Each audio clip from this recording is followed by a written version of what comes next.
Now, in the videos and labs that we've done together up to this point, we've taken a look at how routes get into the routing table. We've taken a look at the routing table itself. We've also made predictions on what will the router do when it receives a packet based on the destination IP address, which route will it use to forward that packet.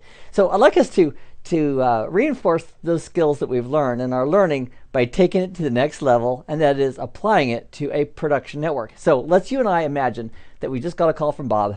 Hi, Bob, how are you? He says, great. And Bob is asking, Bob is asking us if we would help him in predicting whether or not they'll have reachability to a new subnet. So we say, what do you mean, Bob, a new subnet? He says, well, we have Arizona, and that's all great, but we're going to add a new subnet, an IP subnet in Nevada. And we want to make sure before we add that new subnet and start putting devices on it, we want to make sure that from a routing perspective, the routers in between Arizona and Nevada to make sure that they can route the packets in the right direction. So they've called upon us. So my question for you is, are you up for the challenge? And if the answer is yes, let's go to Bob's office, take a look at the topology, look at the routing tables, and then make a prediction of whether or not that packet can be routed from Arizona over to Nevada. So we sit down with Bob, and he presents us with this logical topology regarding their infrastructure. So starting here on the left, we have a PC. That PC is at .10, and that PC is connected to a access switch port, and that access switch port is assigned to VLAN 10. And VLAN 10, we're using the 10.16.0 address space, and so this PC is .10. And then leading from the switch, the access layer switch, we have two multi-layer switches, Core 1 and Core 2.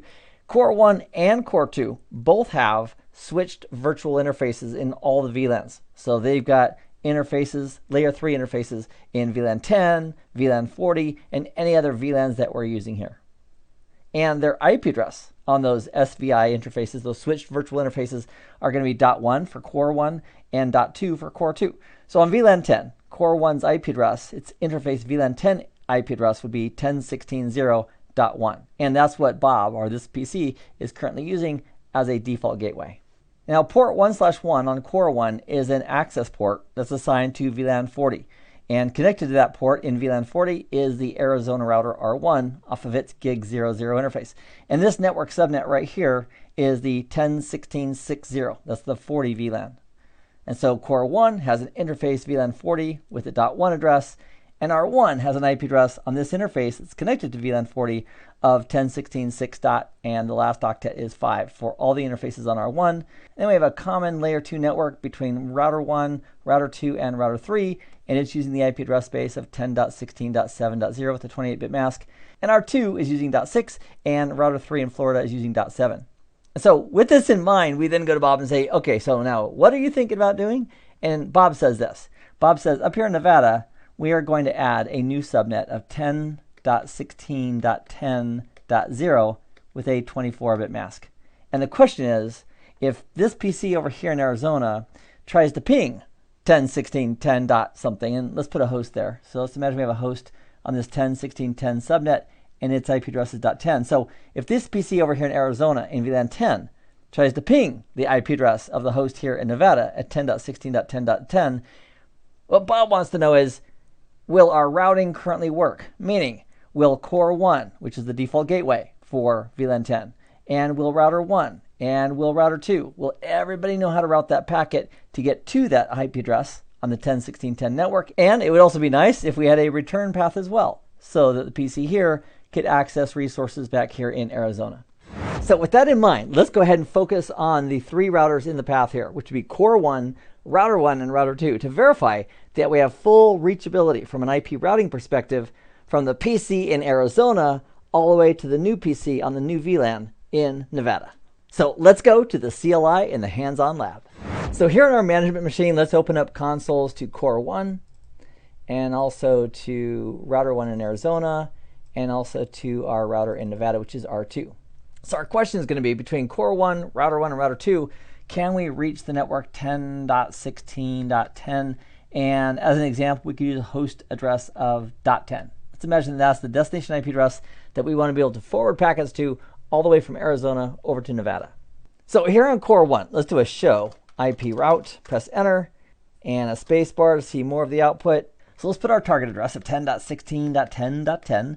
And then let's identify, based on this destination IP address, if any of these existing routes in this routing table match based on this destination IP address. So if we take a look at the first three octets, 10, 16, 10, these guys right here both have 10, 16, 10 for the first three octets. But the question is about the .8 network with a 29-bit mask and the .8 network with a 30-bit mask. We need to identify, based on this destination IP address, whether or not this IP address fits into this route or this one, or neither. And the way we're going to determine that is the same way we've done it previously up to this point in these videos. And that is, we're going to use our table of 1, 2, 4, 8, 16, 32, 64, 128. And we are in the fourth octet, so this is the 24-bit boundary right here. And so a 29-bit mask, I'll just put an arrow up here, a 29-bit mask would be 24 plus 25, 26, 27, 28, 29, and the rest would be zeros. And for the 30-bit mask, it'd be 25, 26, 27, 28, 29, 30, and then these would be zeros. Now, how that's going to help us is we can identify the block size. So for the /29, each of the new subnets is going to be an increment of 8. And for the /30, each of the new networks is going to be an increment of 4. So for the /29 network of 10.16.10.8 with a /29, the next network would be 8 more. So that would be .16. And the next would be 8 more, it would be .24, and then .36, just adding the block size for the networks. Now the benefit of that, we can get the range. So this network, the 10.16.10.8, with a 29-bit mask, the first valid IP address is going to be .9, one more than the network address, and it's going to be 2 less than the next subnet. So the range would be .9 through .14. So for this network, the 10.16.10.8 network with a 29-bit mask, does this destination IP address fit in to that range? And the answer is yes. So the /29 is a winner. It matches. Now the other question is, does the 30, is that a match? And the way we could figure that out would be the same way. We had 10.16.10.8/30. The block size is 4, so the next subnet would be 4 more. So 8 plus 4 more is 12. And then that way we can figure out the range. So the range here for this subnet would be .9 through the next subnet minus 2, which would be 10. And so as we take a look at this destination IP address, 10.16.10.10, that just barely, but does fit into that range. So between these two networks, they both match. They both include this IP address, but the /30 is longer. So this route, the /30 route, would be used for the routing decision because it's the longest match. And we can verify that just by doing a show IP route and then plugging in the destination address of 10.16.10.10, pressing enter. And I left off a period and saying, Keith, I have no idea what that is. So I'll do it again, but this time I will add the period there. I got so excited with my show IP route command. There we go. And that confirms it for us right there. That it's using the routing entry that's a /30 because that is the longest match. And that route is right here in the routing table. And while we're here, because it's going to use that route, the next hop is going to be 10.16.6.5. That's the IP address of the next router in the path, and the egress or exit interface that this multi-layer switch is going to use is its switch virtual interface VLAN 40 as it sends that data on its way to that next hop router. So let's complete the picture. If the PC sends the packet to its default gateway, which is 10.16.0.1, the switch virtual interface in VLAN 10 that Core 1 owns, Core 1, based on the destination of 10.16.10.10, is going to forward it over to R1 right here. And it's going to use its exit interface of interface VLAN 40. That's a layer 3 interface, but the actual physical path is going to go out this switch port that's associated with VLAN 40 and go over to the interface on R1, where R1 will then receive it. So our next question is, once R1 gets a packet for 10.16.10.10, which route will it use from its routing table to make a forwarding decision? Let's go to R1 and take a look. So back on our management PC, we'll open up our console to router 1, and we'll ask it the question, how would you do it? We'll do a show IP route, and let's just include the 10 networks. So IP route for 10.0.0.0, press enter. And our goal again is to forward a packet to 10.16.10.10. And we're looking for the longest match. So because these are numerically sorted, we have a whole bunch of 10.16s, and we have nothing that looks like a 10 in the third octet here. However, this route right here, which has a 21-bit mask, which means part of that third octet is being used for network, and part of that third octet is being used to represent host bits. Let's go ahead and look at the range for this 10.16.8 network with a 21-bit mask and see whether or not this IP address falls into that range. Now, if it doesn't show up anywhere, meaning this IP address doesn't match any of these routes, we'd also want to take a look at the default route, because that would pick it up by default if there wasn't a better or longer match in the routing table. So for this network, the 10.16.8.0/21, let's take a look at that third octet. And so if we do our table, 1, 2, 4, 8, 16, 32, 64, 128. And I'll put the dividing line here. And just to remind ourselves where we're at, this represents 16 because the first two octets are network, and we're dealing with the third octet because it's a 21-bit mask. So the mask would be 16 plus 17, 18, 19, 20, 21. And there's the dividing line in this third octet, and these would be zeros. This represents the mask.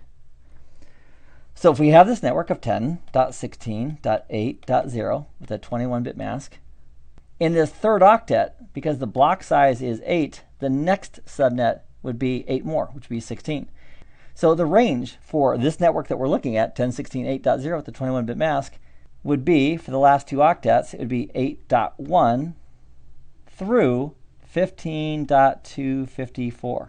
And that would be the range for this block of addresses. So does 10.16.10.10 fit inside of this range between 8.1 and 15.254? And the answer is yes, it does. So that route right there would be a match. And if it wasn't a match, there wasn't a more detailed match, it would go ahead and use the default route. So let's go ahead and verify whether or not the router agrees with what we think is going to happen as far as a routing decision. And we can do that with a show IP route space and then put in the destination address of 10.16.10.10, press enter. And once again, I left off the period, so I'll go ahead and add the period, press enter, and sure enough, there is our route that it's going to use to forward a packet to that given IP address, which is our 21-bit route right there. So that's what R1 is going to do. It's going to match on that, and it's going to use the next hop of 10.16.7.6, which is an IP address on router 2. So let's go take a look next at router 2. So on router 2, we'll do a show IP route, press enter, and the destination again is 10.16.10.10. That hasn't changed. And so if we look at the routing table on R2, I see a route for 10.16.10, and that's the first three octets. It's a 24-bit network. That looks like it would be matched. Let's see if there's anything more detailed. And I do see something more detailed, the 10.16.10.10/32. And that's because router 2 actually has a loopback interface, specifically loopback 10, with that IP address specified. So from R2's perspective, this would be the best match that it has because it's a 32-bit match for the exact IP address. It doesn't get any better than that. And we can verify that by doing a show IP route space and then plugging in 10.16.10.10, pressing enter.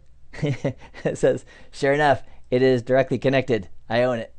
And that is the route that is the longest match for that IP address. And another thing that we could do that'd be lots of fun is, now that we've verified that we have routing capability for that network address space from Arizona all the way to Nevada, and we also have that loopback on R2, we could actually try a ping.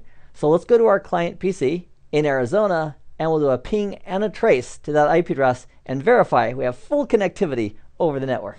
So in the lab, we'll bring up the client PC. We'll go ahead and log in. And I'm going to right-click on the Windows icon, bottom left-hand corner, and then click on Command Prompt. Let's just verify we have the IP address we think we do, ipconfig. So an ipconfig will show 10.16.0.10 is our IP address. Our default gateway is 10.16.0.1, which is core 1. And let's do a ping out to 10.16.10.10 and press enter. And sure enough, it looks like we have full connectivity. Let's also do a trace. So from a Windows computer, we'll do TRACERT space -D for don't bother doing name resolution, and then we'll plug in the destination IP address of 10.16.10.10 and press enter, and it should show us the complete path. Our first router is 10.16.0.1, which is core 1. Our second router is 10.16.6.5, which is over VLAN 40, which is router 1, and then the next hop is 10.16.10.10, which is an IP address owned by R2. And then, of course, the replies all came back, which means we have connectivity in the other direction as well. So needless to say, Bob is really ecstatic and excited because he can now report to management, yep, we tested it. We got IP connectivity from Arizona all the way to that new IP address space in Nevada and back, and we can start putting users there. It's going to be great. And then he says, I'd like to thank you for your help. So if you've done this exercise with me, whether it's in Packet Tracer or Simulator or an emulator or in physical gear or here in the virtual labs, I would like to give yourself a big, huge pat on the back and give yourself another 10 points towards the goal of 100 as we start racking up these points and skills and abilities in working with Cisco IP networks.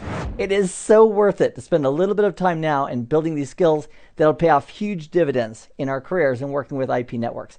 So thanks for joining me in this video and lab, and I'll see you in the next one. Meanwhile, I hope this has been informative for you, and I'd like to thank you for viewing.